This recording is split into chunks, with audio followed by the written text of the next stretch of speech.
बच्चों, आज हम कक्षा 11वीं फिजिक्स अध्याय 2 सरल रेखा में गति, इसमें एक समान त्वरित गति में nवें सेकंड में चली गई दूरी की गणना करेंगे। प्रायः इसको गति के चौथे समीकरण के तौर पर भी लेते हैं। ये जो गति का दूसरा समीकरण होता है s बराबर ut plus half at square, इसमें अगर आपने t का मान लिखा 5 तो 5 सेकंडों में चली गई दूरी बताएगा, 5वें सेकंड में चली गई दूरी नहीं बताएगा। क्या बताएगा?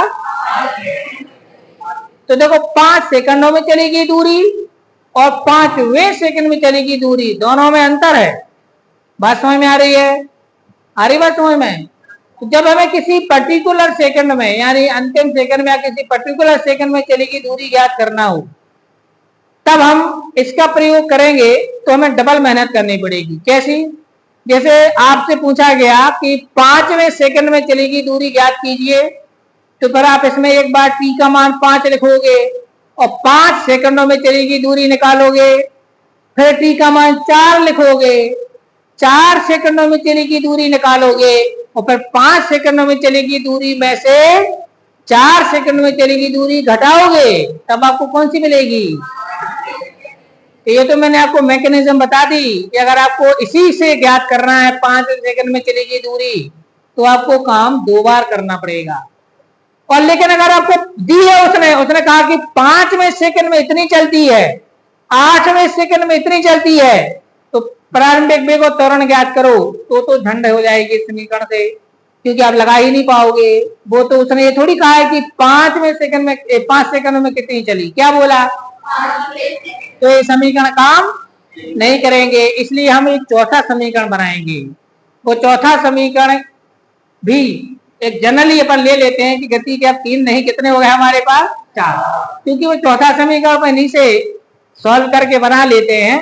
तो वो nवें सेकंड में चली गई दूरी के लिए जैसे यहाँ पर लिखा हुआ है, हमारा समीकरण बन जाता है और उसी को हम चौथा समीकरण कह लेते हैं। ठीक है ना?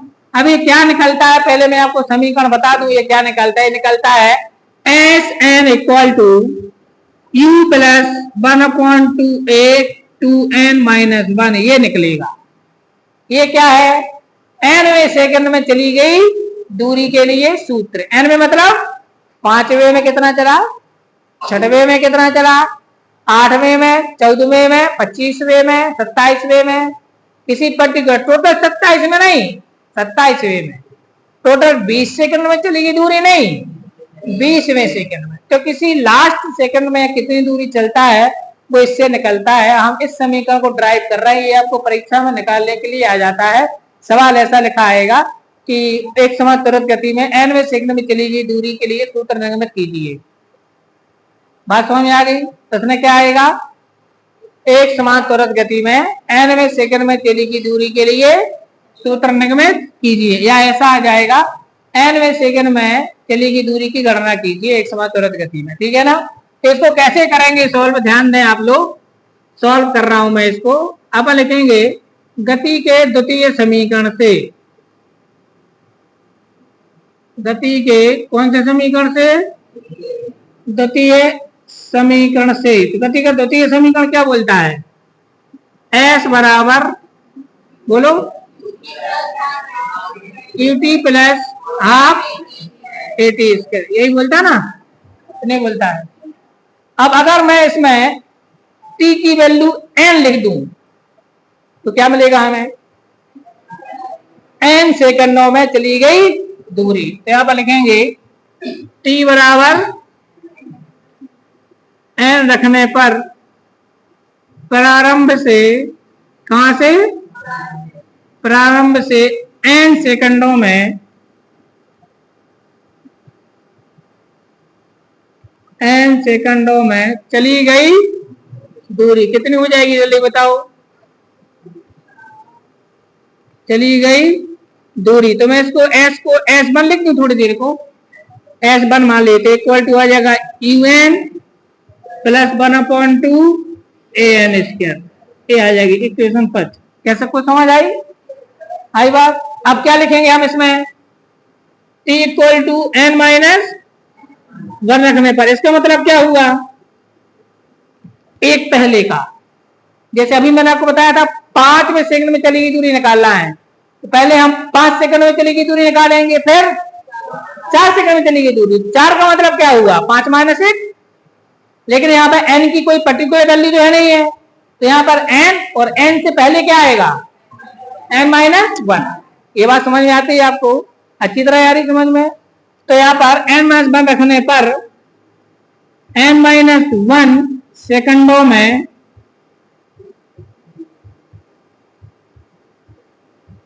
चली गई, बोलो जल्दी से, चली गई दूरी। तो क्या निकले, इसको मैं S2 नाम दे देता हूं थोड़ी देर को। तो क्या आ जाएगा, u कोष्टक में लिखोगे n minus 1 plus 1/2 a n minus 1 का होल स्क्वायर। इतनी बात समझ आ रही सभी को। अब हम क्या करेंगे, इसको सरल कर लेंगे पहले, बाद में अपन इसमें से इसको घटाएंगे, तो n में सेकंड में चलेगी दूरी निकलेगी। समझ आई बात, इसको सॉल्व कर लेते हैं। तो u का गुणा करो n में, u का माइनस 1 में u प्लस 1/2 a, यहाँ पर a माइनस बी का होल स्क्वायर लगेगा, या लिख देता हूं a माइनस बी का होल स्क्वायर। बताओ मुझे क्या होता है, प्लस बी स्क्वायर, यही होता है ना।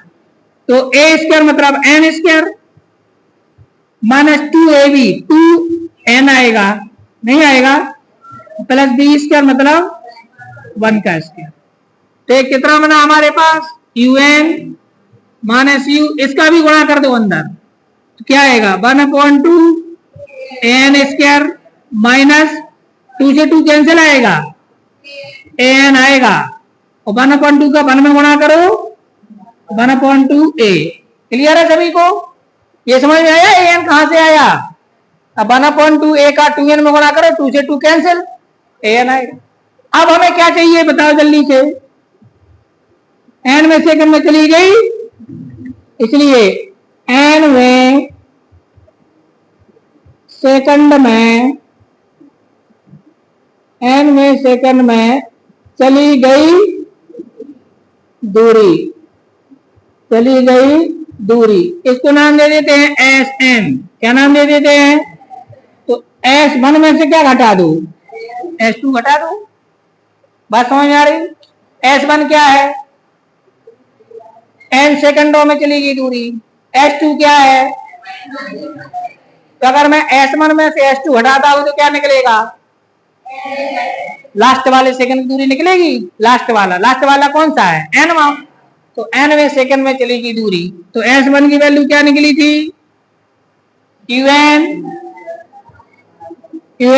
Plus 1/2 an square minus bracket start, इसके अंदर लिखो ये सारा कुछ, तो क्या आ जाएगा, un minus u plus 1/2 an square minus an plus 1/2 a। सबको समझ आ रही बात। माइनस का गुणा करेंगे तो क्या होगा जल्दी बताओ, माइनस का गुणा करेंगे तो क्या होगा, चिन्ह बदल जाएंगे, तो 1/2 an स्क्वायर माइनस क्या आएगा, an minus minus u minus 1/2 an square plus an minus 1/2 a। अब जो कैंसिल हो रहा हो वो बताइए, देखो un से यूनाइटेड नेशन गया, 1/2 an स्क्वायर से, और जो बचा वो लिखिए, क्या बचा हमारे पास, u बचा प्लस an बचा, और तो नहीं कुछ बचा। एक काम करते हैं, u प्लस, यहाँ पर 2 को ले लेते हैं एलसीएम, तो 2 का इसमें गुणा होगा तो क्या बन जाएगा, 2an माइनस a। इतने आएगा नहीं आएगा। अब a कॉमन ले लो, ऊपर से a कॉमन ले लो, तो अंदर क्या बचेगा, 2n माइनस 1 अपॉन, अभी 2 को ऐसा लिख दो, u प्लस 1/2 a और 2n माइनस 1, ऐसा लिख सकते हैं अपन, हाँ लिख सकते।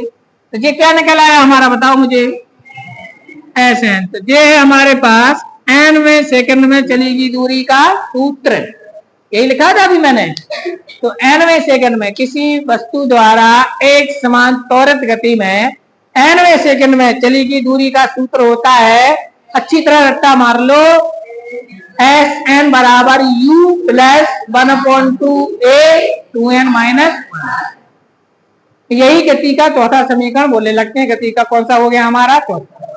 और सबसे ज्यादा जो क्वेश्चन आते हैं प्रतियोगी परीक्षा में वो इस पर आते हैं। मैं कुछ क्वेश्चन उठा रहा हूं यहाँ से, तब आपको समझ आएगा कितना महत्वपूर्ण है ये। सबको समझ आ गया? ठीक है ना। अब इसको आपको ड्राइव करने को परीक्षा में आ सकता है, क्योंकि एक क्वेश्चन है, ये कोई थ्योरम नहीं है या कोई स्थापना, क्वेश्चन है कि nवें सेकंड में चलेगी दूरी निकालिए। समझ आएगी ना बात? तो आपको क्या करना पड़ेगा, जितना मैंने किया है इसी को आपको पूरा का पूरा करना पड़ेगा। तो देखे बच्चों, हमारे पास एक अंकित प्रश्न है, एक वस्तु गति के 7वें सेकंड में कितना जाती है? 20 मीटर जाती है। 7 सेकंडों में नहीं, 7वें सेकंड का लिखा है ना। और फिर लिखा है वो 9वें सेकंड में 24 मीटर जाती है। अब वो कह रहा है कि वो 15वें सेकंड में कितनी दूर जाएगी। अब 15वें सेकंड में चलेगी दूरी पता करना है, और उसने आपको कौन कौन सी दी है? ना तो बच्चों गति का पहला काम करेगा, क्योंकि ना तो यू पता है ना भी पता है, ना एस पता है ना ए पता है, ना दूसरा काम करेगा और ना तीसरा काम करेगा। अब यहाँ पर अब देखिए दूसरा क्यों नहीं काम करेगा, आपको दूसरा तो कर ले, तो कैसे निकालोगे? आपको कितना सारा काम करोगे, 5वें की, चौथे की, और निकालोगे कैसे? दूरियां ही नहीं है कोई। तो ये सवाल अपने आप में ऐसे सवाल आते हैं परीक्षा में, है ना, उठा करके। अब आप देखना ये कैसे हो जाता है अपना चौथे समीकरण से सॉल्व। आपको सबसे पहले लिखना है सूत्र। सूत्र क्या होता है हमारे पास, बताओ क्या लिखेंगे? एन में सेकंड में चली गई दूरी, इसका सूत्र क्या होता है? एस एन बराबर यू प्लस 1/2a 2n-1। ये हमारे पास सूत्र है। अब अगर मैं इसमें n का मान 7 लिखता हूं तो 7वें सेकंड की दूरी निकल आएगी, निकल आएगी। क्लियर है ना। अगर मैं इसमें n का मान 9 लिखता हूं तो यहां पर देखो मैं क्या लिखा हूं, प्रश्नानुसार। बोर्ड पर ध्यान दीजिए, जिनका मन नहीं लग रहा है प्रश्न भगवान से प्रार्थना करो अगली बार मनुष्य नहीं बनाए, क्योंकि मनुष्य बनोगे तो फिर पढ़ना पड़ेगा, है ना। तो अब की बार क्या बोल रहा, भगवान मनुष्य न बनाओ, पढ़ने आउट है। और मालूम दुनिया के किसी देश में पैदा होना, पढ़ना तो पड़ेगा, ये सच सुधा भी पढ़ो। तो अब देखो प्रश्नानुसार n बराबर 7 पर S7 की वैल्यू दी है उसने 20। क्या मैं सही लिख रहा हूं? n बराबर 7 माने 7वें सेकंड में कितना चलता है, ये इसमें प्रतिस्थापित करो तो इसलिए हमें क्या मिलेगा? इसलिए सूत्र से कैसे देखना ध्यान से, क्या मिलेगा? हम यहां पर लिखेंगे 20, लिखेंगे बराबर u प्लस 1/2a, यहां पर लिखेंगे 2 × 7 - 1, नहीं लिखेंगे तो क्या मिलेगा हमें? 20 बराबर u प्लस 7 दूनी में से गया तो 13/2a, ये बन गया समीकरण नंबर 1। कितना समझ आ गया सभी को? बनेगा नहीं बनेगा? और अच्छा करना हो तो 2 से गुणा कर देते हैं। और अच्छा जैसे किसी को जो बटे खराब लग रहा हो, अब हम पहुंचेंगे 10वीं क्लास के अध्याय 3 में, 2 चरों वाले रैखिक समीकरण, उभयदुलोपन विधि चाहिए है। आगे बात समझ में आना। तो अगर ये 2 कठिन लग रहा हो तो हम क्या कर सकते हैं? 2 से गुणा करने पर समीकरण कैसा बन जाएगा? इस तरफ लिख लेना, यहां बन जाएगा 2u, नहीं बनेगा, यहाँ 2 से 2 कट जाएगा, 13a बराबर 20 दूनी 40। अब अच्छा दिख रहा है? हाँ बच्चा दिख रहा है ना, अब लग रहा है स्मार्ट समीकरण। अब यहां पर आ जाते हैं। अब फिर से पुनः प्रश्नानुसार, पुनः प्रश्न, दूसरी शर्त क्या है उसमें, आप लोग बताओ कि t बराबर 9 पर S9 की वैल्यू कितनी दी है, 24, यही कह रहा है ना। तो यही चीजें इसमें रखो, तो यहां पर लिखना है कितना, 24 equal to u plus 1/2 a, यहां पर लिखना है 2 मल्टीप्लाई 9 माइनस 1। अरे बात समझ में ना। अब यहां से क्या आएगा, 24 इक्वल टू u प्लस 9 दूनी 18 में से क्या 17/2 a, 2 से गुणा कर दीजिए, तो यहां पर भी समीकरण फ्लैट हो जाएगा। तो क्या मिलेगा, 2u धन 17a बराबर 24 दूनी। किसी को इतना लग रहा है कि ये कैसे आ रहा है, तो आप करके देख लेना, एक एक पद में गुणा करना, यहाँ 48 हो जाएगा, यहाँ 2u, यहाँ पर 2 गुणा 17/2, 2 से 2 कट जाएगा। ठीक है, अब इनमें लगा दो विलोपन विधि, u को x देखिए, a को y देखिए, तो ये क्या लिखा है, ये लिखा है 2x धन 13y बराबर 40, और ये क्या लिखा है 2x धन 17y बराबर। तो हम गुणा करते थे ना समीकरण 1 में 2 में, तो यहां नहीं करना है, क्योंकि यहां पहले से ही गुणांक बराबर है। भाई जब अपन 10वीं में पढ़ते थे तो यहाँ लिखा 3x, यहाँ लिखा 2x, तो अपन लगा समीकरण 1 में 3 से, समीकरण 2 में 2 से गुणा करके घटाने पर, अब वो कुछ नहीं लिखना है, क्योंकि यहाँ पहले से ही ये कैसे हैं, सेम है। तो अपन क्या करते हैं, समीकरण 2 में से 1 को घटते, समीकरण 2 माइनस 1 से हम 2 में से 1 घटा रहे हैं, तो पहले हम 2 लिख दें, तो 2 में क्या है 2u धन 17a बराबर 48। अच्छा, जो बच्चे ध्यान नहीं दे रहा है, मैं गारंटी से कह रहा हूं उसको 24 लिखेंगे कुछ देर बाद, तुम देख लियो, और पूरी जिंदगी 24 लिखा रहे हैं, क्योंकि जो देख रहा है उसी को पता चला है कि 2u बोल रहा हूं मैं इसको, समझ आई ना बात, नहीं तो 24 लिखना ही है वो तो। अब यहाँ पर लिखते हैं, तो यहाँ पे क्या आ जाएगा 2u धन 13a बराबर 40। अब घटाते हैं तो चिन्ह क्या होंगे, बदल जाएंगे, माइनस,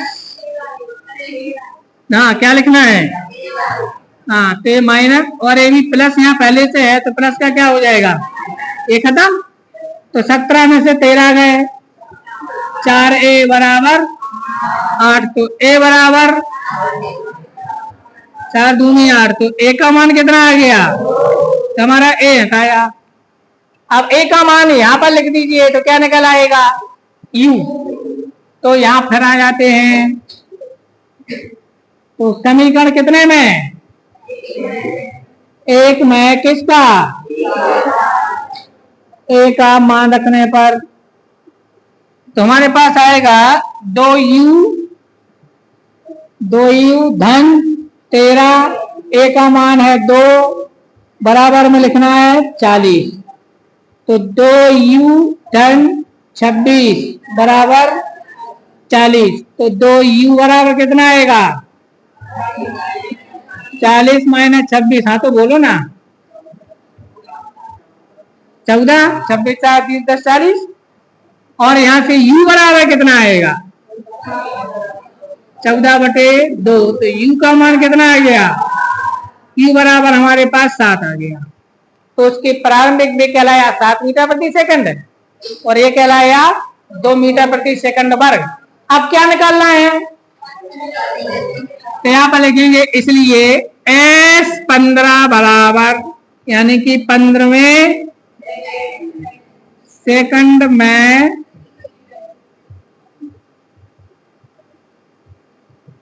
चली गई दूरी, तो S15 हो जाएगा।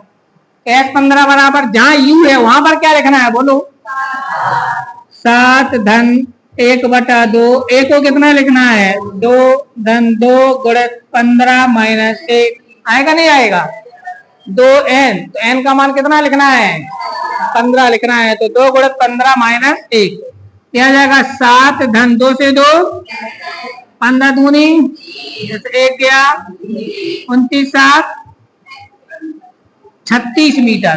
तो 15वें सेकंड में 36 मीटर दूरी तय करेगी वस्तु। 15वें सेकंड में कितना करेगी? 36। तो आइए बच्चों अब बात करते हैं हम वेग समय ग्राफ पर। तो वेग समय ग्राफ क्या होता है, अगर कोई पूछे तो क्या बोलोगे? वेग और समय के बीच, किसी गतिशील वस्तु के वेग और समय के बीच खींचे गए ग्राफ को वेग समय ग्राफ कहते हैं। ठीक है ना। मान लीजिए अब जो गति हमने दो प्रकार से पढ़ी है, एक समान और परिवर्ती। मान लीजिए कोई वस्तु एक समान वेग से गति कर रही है तो उसका वेग समय ग्राफ कैसा होगा वो मैं आपको बता देता हूं। और अगर वो त्वरित गति कर रही है तो हमारे कोर्स में है एक समान त्वरित गति, तो हम उसका भर देखेंगे ग्राफ कैसा होगा। ठीक है ना। केवल किसका देखेंगे?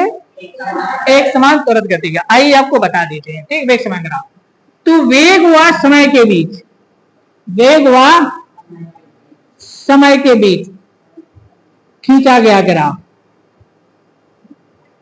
के बीच खींचा गया ग्राफ, बस जो नाम वो इसकी डेफिनेशन। वेग समय ग्राफ, वेग और समय के बीच खींचा गया ग्राफ वेग समय ग्राफ होता है।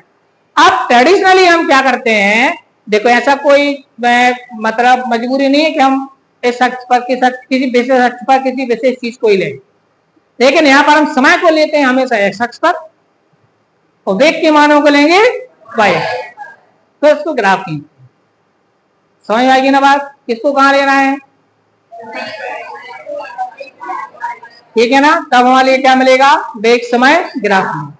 अगर हमारे लिए वेग समय ग्राफ खींचना है बच्चों, वेग समय ग्राफ, वेग समय ग्राफ खींचने के लिए हम गति के पहले समीकरण का पहला समीकरण होता है हमारा vt equal to u plus at। अभी vt क्यों लिखा मैंने, ये बता रहा है t टाइम पर vt लिखा ना। अब इसको कई तरीके से लिख लेते हैं। तो मैंने पहले दिन बताया था आपको, बोला था ना आपको कि u, इसको v0 लिख लेंगे। इसको क्या लिखेंगे? v0। u को v0, आपकी NCERT बुक में u नहीं लिखा हुआ है, क्या लिखा हुआ इसकी जगह पे? v0 लिखा हुआ है। ठीक है ना। तो v0 का मतलब होता है velocity at time zero, at t equal to zero. t equal to zero पर जो वेग होता है उसको प्रारंभिक वेग बोलते हैं। t equal to zero time पर जो वेग होता है उसको कौन सा वेग बोलते हैं? प्रारंभिक वेग बोलते हैं। बात समझ आ रही सभी को? तो यहाँ पर देखें, ये हमारे पास v equal two plus at है। ये कोई वस्तु है, वो एक समान त्वरित गति कर रही है, कोई वस्तु है। ठीक है ना। पहले मैं आपको एक छोटा सा हिंट साइड में बता देता हूं। अगर किसी वस्तु का वेग अचर है, कैसा है? अचर है, तो उसका ग्राफ कैसा खींचेगा? तो देखें, ये एक्स अक्ष और ये एक्स अक्ष पर लेंगे हम टाइम को और वाई अक्ष पर लेंगे वेग को। ठीक है ना, v को। तो इनके बीच में ग्राफ खींचेंगे, उसको बोलेंगे वेग समय ग्राफ। मान लीजिए एक वस्तु 15 मीटर प्रति सेकंड की स्पीड से जा रही है। कितने से जा रही है? और मैंने बोला उसका वेग अचर है, तो वेग हमेशा क्या रहेगा? 15 हमेशा क्या रहेगा? रहेगा नहीं रहेगा? अच्छा, अभी 15, 2 सेकंड बाद, 4 सेकंड बाद, 6 सेकंड बाद, क्यों? अचर है ना वेग भाई। इतनी सिंपल सी बात जिसको समझ में नहीं आ रही है वो तो देश का अन्न खराब कर रहा है खा करके।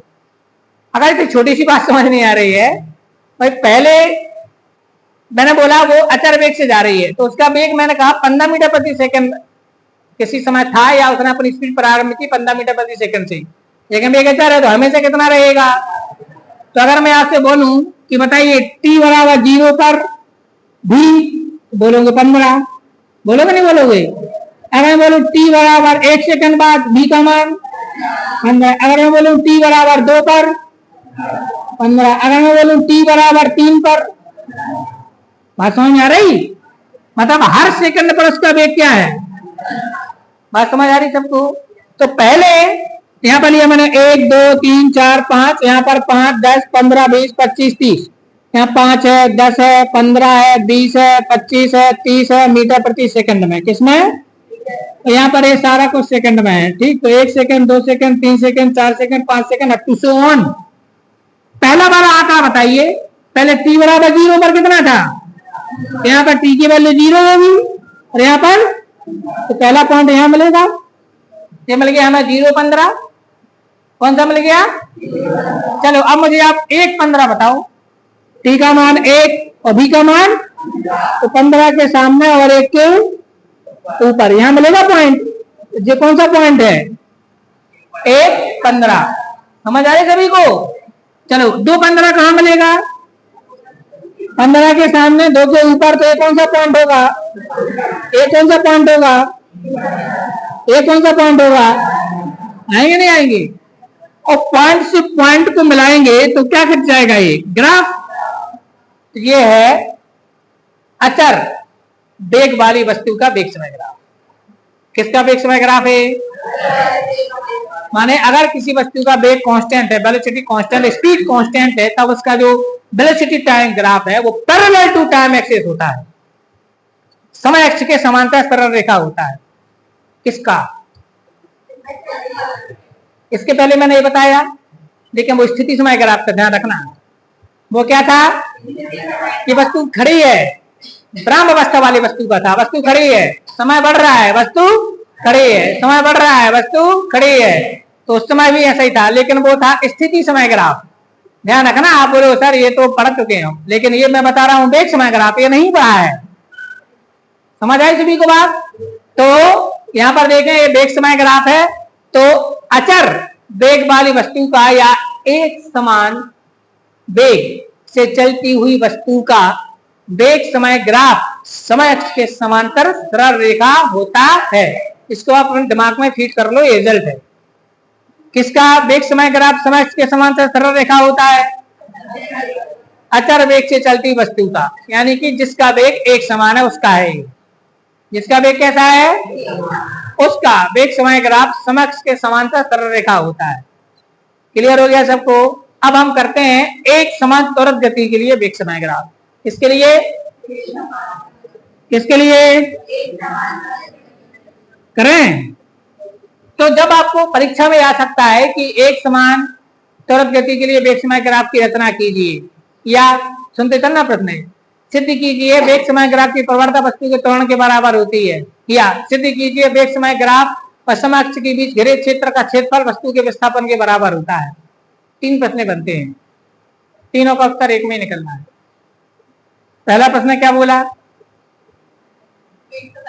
एक समान त्वरित गति के लिए वेग समय ग्राफ की रचना कीजिए। दूसरा प्रश्न है सिद्ध कीजिए वेग समय ग्राफ का ढाल वस्तु के त्वरण के बराबर होता है, मतलब slope of velocity time axis equal to the acceleration of object. Object के एक्सेलरेशन के बराबर होता है उसका स्लोप, यानी कि प्रवणता। ठीक है ना?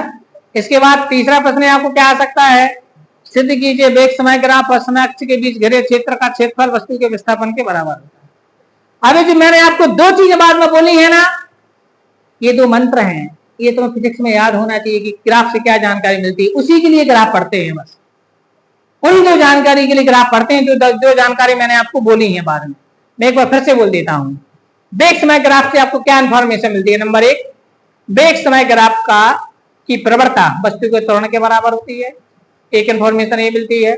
दूसरी इंफॉर्मेशन ये मिलती है कि वेग समय ग्राफ और समय अक्ष के बीच घिरे क्षेत्र का क्षेत्रफल वस्तु के विस्थापन के बराबर होता है। माने आप एरिया निकालो, डिस्प्लेसमेंट निकाल आएगा। समझ आएगी ना बात? ये 2 जानकारी इसी के लिए वेग समय ग्राफ पढ़ते हैं और कुछ नहीं है उसमें।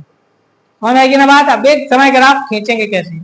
मान लीजिए एक कोई वस्तु है, वह 10 मीटर प्रति सेकंड के अपनी गति प्रारंभ करती है, उसका त्वरण है 2 मीटर प्रति सेकंड पर। क्या कल्पना कर लिया हमने? माना u का मान है 10 मीटर प्रति सेकंड और a का मान है 2 मीटर प्रति सेकंड स्क्वायर। कुछ लेना पड़ेगा, चल रही है ना वस्तु, वस्तु चल रही है तो कुछ ना कुछ u और a का मान क्या करना पड़ेगा। अब ना कि u नहीं बदलेगा ना ये बदलेगा। u मतलब इससे प्रारंभ किया था उसने, और a क्या है? त्वरण। क्योंकि हम एक समान त्वरित गति पढ़ रहे हैं ना, तो a हमेशा क्या रहेगा? तो इसलिए v t की वैल्यू क्या बन जाएगी हमारे पास? 10 + 2t ये बन जाएगी। क्लियर होगी ना बात? 10 u का मान, u मतलब v0, u मतलब v, और a क्या बन गया? त्वरण। अब हमें क्या करना है, यहाँ पर टी के मान लिखना है और भी के निकालना है। सब ध्यान से सुन रहे हैं, किसके मान लिखना है, किसके निकालना है। एक काम करते हैं, एक टेबल बना लेते हैं, ठीक है, एक ऐसे पॉइंट भी बना लेते हैं, पॉइंट रहने दो, है ना, टेबल बना लेते हैं बस। यहाँ पर मैंने लिख लिया टी का मान, यहाँ पर लिख दिया काय का मान, बी टी का मान। अब आप मान निकालते जाओ, टेबल में भरते जाओ। पहले मैंने टी का मान लिखा 0, चलो बताओ भी 0 का मान कितना आएगा, ये तो 0 हो जाएगा, 10 आएगा, नहीं आएगा, अरे नहीं बढ़ रहा है, निकालते 0 लिखो तो भी 0 इक्वल टू 10 प्लस 2 इंटू 0, तो 2 इंटू 0 मतलब 0, तो आंसर कितना आएगा। अब टी बराबर 1 पर निकालो, तो v1 की वैल्यू 10 धन 2 गुणित 1 मतलब 12, तो यहाँ पर 12 भर दो। फिर एक काम करो, 2 पर निकालो, तो v2 की वैल्यू 10 धन 2 गुणित 2 बराबर 14। एक काम करो v3 और निकाल लो, तो v3 इक्वल टू आएगा हमारे पास 10 धन 2 गुणित 3 बराबर 16। एक काम करो v4 और निकाल दो, कितना आ जाएगा 18। v4 इक्वल टू क्या आएगा 10 धन 2 गुणित 4। इतनी बात सबको समझ आ गई।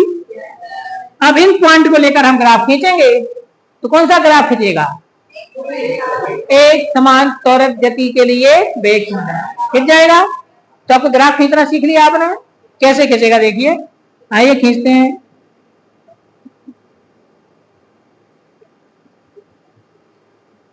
एक्स और ये y और ये t, तो यहाँ पर गिनती तो चूंकि 1 2 3 है, तो 1 2 3 से ले लेते हैं, 0 1 2 3 4 5 6 इस टाइप से।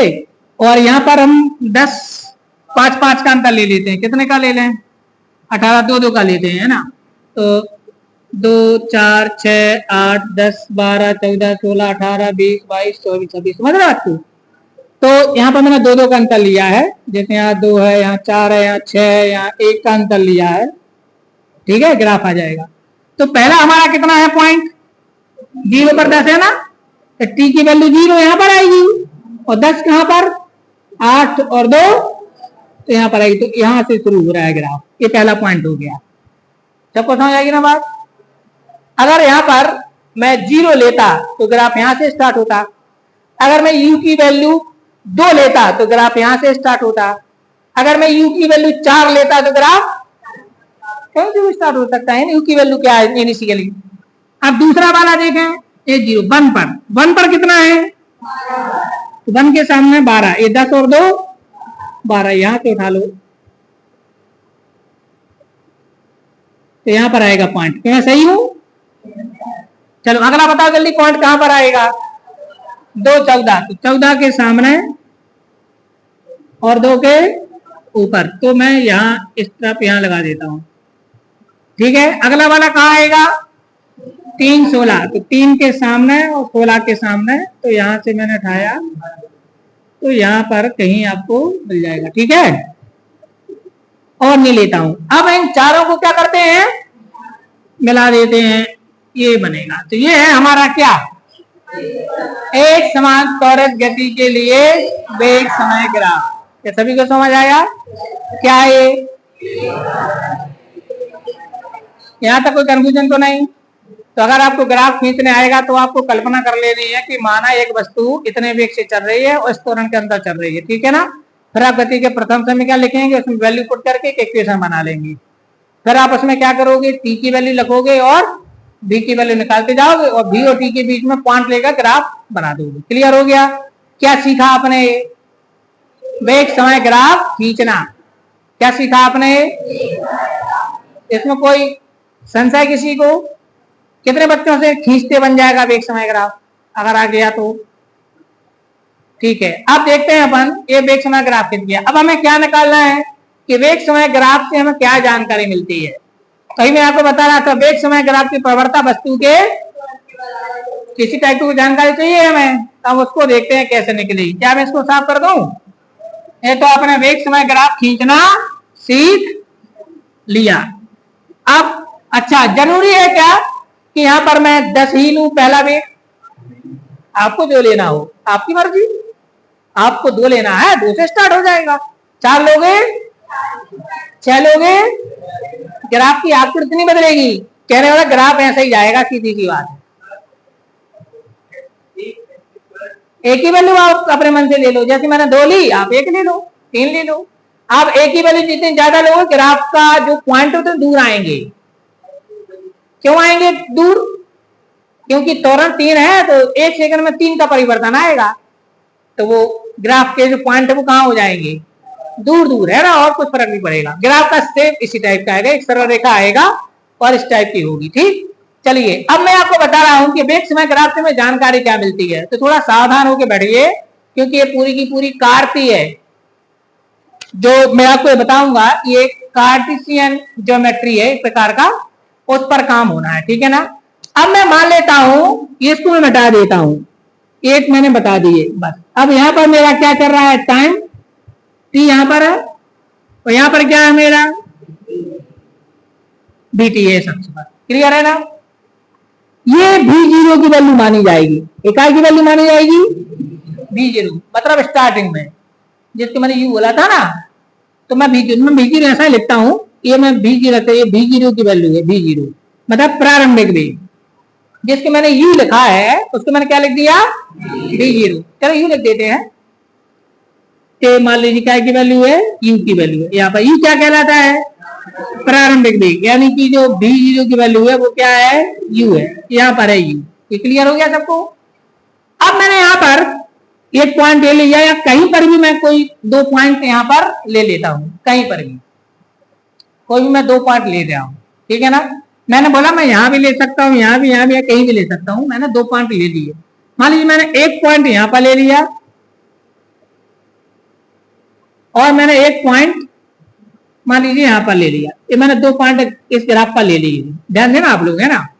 अब मुझे पता कर रहा है यहाँ पर v की वैल्यू कितनी है और यहाँ पर कितनी है, और t की वैल्यू कितनी है। तो मैंने जब यहाँ से यहाँ पर लंब गिराया, तो यहाँ पर मान लीजिए, यहाँ पर मान लीजिए लिखा है t1, यहाँ पर क्या लिखा है?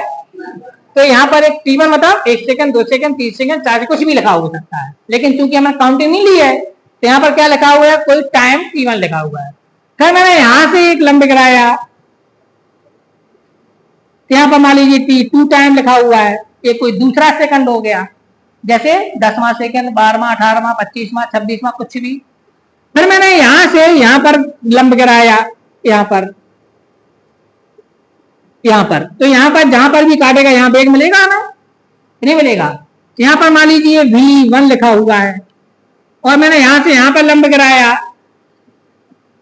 तो यहाँ पर क्या लिखा हुआ? मान लो v2 लिखा हुआ है। ये सब तो समझ में आ गई ना? पूरी चीजें देखते जा रहा। अब मैंने इस पॉइंट को मैंने नाम दिया a, इस पॉइंट को नाम दिया b, तो a के निर्देशांक हो जाएंगे t1 v1, क्या हो जाएंगे? और b के निर्देशांक हो जाएंगे t2 v2। ये क्लियर हो गया सबको? अब मैंने पॉइंट a से इस पर लंब गिराया, यहां से देखो, यहां से मैंने इस पर लंब गिराया, ये इसको मैंने नाम दे दिया कौन सा पॉइंट? C। अब इतने बच्चों में कोई मुझे बताओ AC का मान कितना होगा? AC की वैल्यू यहां से यहां तक है T2, और यहां से यहां तक है T1, तो T2 में से T1 घटा दो। बात समझ आ रही ना? तो ये क्या निकलेगा? T2 minus T1। जितनी वैल्यू ये है उतनी वैल्यू ये है, तो बताओ ये वाली वैल्यू कितनी है? T2 minus T1। होगी नहीं होगी? ऐसे ही दिमाग लगा के बताओ मुझे BC की वैल्यू कितनी होगी? BC, वेरी गुड भाई। यहां से यहां तक है V2, और यहां से यहां तक है V1, ये V2 माइनस V1, तो देखो यही तो है V2 माइनस V1। तो ये वाली हमारी कितनी निकलेगी? क्या ये बात सबको समझ में आ रही है कि नहीं आ रही है? अब ध्यान देना, अब मैं आपको बता रहा हूं स्लोप के बारे में, प्रवणता क्या कहलाती है। जैसे ये है सरल रेखा, मैं इसको थोड़ा आगे बढ़ा देता हूं, थोड़ी देर के लिए आगे बढ़ा लेता हूं। ये आप जानते नहीं इसलिए मैं ऐसा कर रहा हूं। आगे बढ़ाया तो एक्स एक्सिस जहां पर काटेगी, तो एक्स एक्सिस इस दिशा, ये धन दिशा कहलाती है। इस तरह वाली क्या कहलाएगी? ऋण दिशा। इसके साथ ही जितना एंगल बनाती है ये एंगल, इसकी टेंजेंट वैल्यू को बोलते हैं रेखा की प्रवणता, tan थीटा को। इसको बोलते हैं सरल रेखा की प्रवणता। क्या बोलते हैं इसको? आपसे कोई पूछे सरल रेखा की प्रवणता क्या कहलाती है, तो आप बोलोगे कोई सरल रेखा एक्स अक्ष की धन दिशा के साथ जितना कोण बनाती है उसकी टेंजेंट वैल्यू को उसकी प्रवणता कहते हैं। ये प्रवणता की डेफिनेशन है। अब बताओ प्रवणता किसे कहते हैं? कोई सरल रेखा एक्स अक्ष की धन दिशा के साथ जितना एंगल बनाती है उसकी टेन वैल्यू को। जैसे मान लीजिए यहां से वह 30 अंश का कोण बना रही है तो tan 30, और tan 30 की वैल्यू होगी 1/√3। मान लीजिए वहां से 60 अंश का कोण बनाती है tan 60, तो tan 60 की वैल्यू क्या होगी? √3। बात समझ आ रही? तो सबको प्रवणता समझ में आ गई क्या कहलाता है, क्या कहलाती है प्रवणता? क्लियर है ना? tan थीटा, अगर थीटा कोण बनाती है तो tan थीटा को क्या बोलते हैं? प्रवणता। मान लो वो थीटा कोण बनाती है तो tan थीटा को क्या बोलेंगे? अब एक बात बताना मुझे, ए वाला एंगल थीटा है तो मैं कह रहा हूं ए वाला एंगल भी थीटा होगा। अब कोई बताओ मुझे सही कह रहा हूं नहीं कह रहा हूं? देखो ध्यान से देखो, ये ऊपर की लाइन, ये नीचे की लाइन, ये ट्रांसवर्सल तो संगत कोण कहलाते हैं। तो संगत कोण हमेशा कैसे होते हैं? करस्पॉन्डिंग एंगल कहलाते हैं। करस्पॉन्डिंग एंगल हमेशा कैसे होते हैं? Equal between two parallel lines. माना तो समांतर रेखाओं को तिर्यक रेखा काटे तो संगत कोण कैसे होते हैं? ये संगत कोण इंग्लिश में बोलते हैं करस्पॉन्डिंग एंगल, हिंदी में क्या बोलेंगे? संगत कोण। ये थीटा है तो ये भी कितना होगा? क्लियर बात होगी? सबको समझ में आ गई बात कि नहीं आई?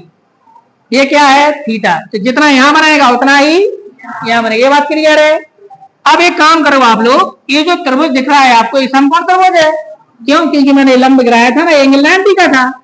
अब आप इसमें tan थीटा निकालो।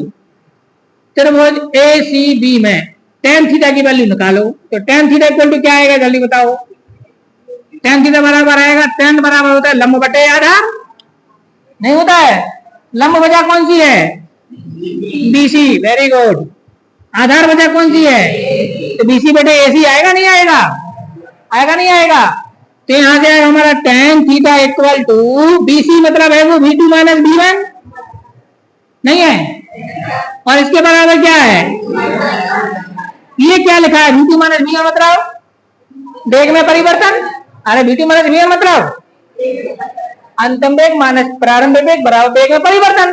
तो मैं इसको थोड़ी देर को डेल्टा भी लिख देता हूं। वेग में परिमाण है, V2 माइनस V1 घटाया तो डेल्टा V आया। और T2 माइनस T1 क्या है? समांतराल, समय का अंतर, समांतराल। तो मैं इसको डेल्टा T लिख देता हूं।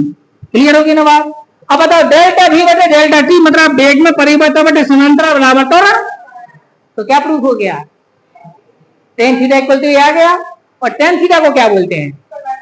तो इसका मतलब क्या हुआ? हमने क्या प्रूफ कर दिया? हमने प्रूफ कर दिया कि वेग एक समान त्वरित गति में वेग समय ग्राफ की प्रवणता वस्तु के त्वरण के बराबर होती है। प्रूफ हो गया। हमारा tan theta equal to a आ गया। इसका मतलब हुआ कि जो प्रवणता होती है वह किसके बराबर होती है? अच्छा, इस tan थीटा को मैथमेटिक्स में m लिखते हैं। मैथमेटिक्स में क्वाड्रेंट ज्योमेट्री पढ़ोगे जब 11th क्लास मैथ में, तो tan थीटा को क्या लिखते हैं? गणित में लिखते हैं। तो यहाँ पर m बराबर tan थीटा बराबर a, माने tan थीटा को क्या लिखते हैं? m। और मैं आपको बता दूं फंक्शनल मैथमेटिक्स में tan थीटा को dy बाय dx लिखते हैं। ये भी है, इसको डिफरेंशिएशन वाले फॉर्म में भी ले लेते हैं। वो तो जब फिजिक्स में जितना अंदर जाओगे उतनी वो आपको फिर नई नई जानकारी देगी। अरे इसको dy बाय dx भी लिखते हैं, अरे इसको m भी लिखते हैं। और हर जगह उसका अर्थ कैसा निकलेगा? अलग अलग। वो जब आप डीपली पढ़ते जाओगे तब आपको समझ में आएगा। इसलिए फिजिक्स पे वहां टफ होती जाती है। आपको और अंदर करना पड़ेगा और अंदर जाना पड़ेगा। और सवाल आपको dy बाय dx डिफरेंशिएशन से भी उठा सकते हैं, सरल रेखा से भी उठा सकते हैं 11th क्लास की मैथ्स फिजिक्स में जोड़ करके, और या फिर वो सीधा फिजिक्स से उठा सकते हैं ना। तो सवाल कहीं से भी आएगा तो फिर वो क्या हो जाती है? कठिन हो जाती है। तो सबको समझ में आ गई ना? हमने क्या प्रूफ कर दिया यहाँ पर कि प्रवणता किसके बराबर होती है? अब तुम्हें ये मंत्र याद रखना है कि वेग समय ग्राफ की प्रवणता वस्तु के त्वरण के, अगर आपको त्वरण निकालने को बोले तो आपको प्रवणता निकाल देना है तो त्वरण निकल आएगा। बात समझ आ रही? क्या निकाल देना है? प्रवणता, निकल क्या आएगा? समझ में आ रही बात? तो आप जैसे ही उसकी प्रवणता निकालोगे उसके आपका क्या निकल आएगा? त्वरण। अब ये प्रूफ करने के लिए सारा कार्यक्रम करना पड़ेगा तुम्हें। क्या क्या करोगे? चित्र बनाओगे, फिर लिखोगे माना कि ग्राफ पर दो बिंदु ए और बी हैं। ए के संगत टाइम t1 और वेग v1 है, बी के संगत टाइम t2 और वेग v2 है।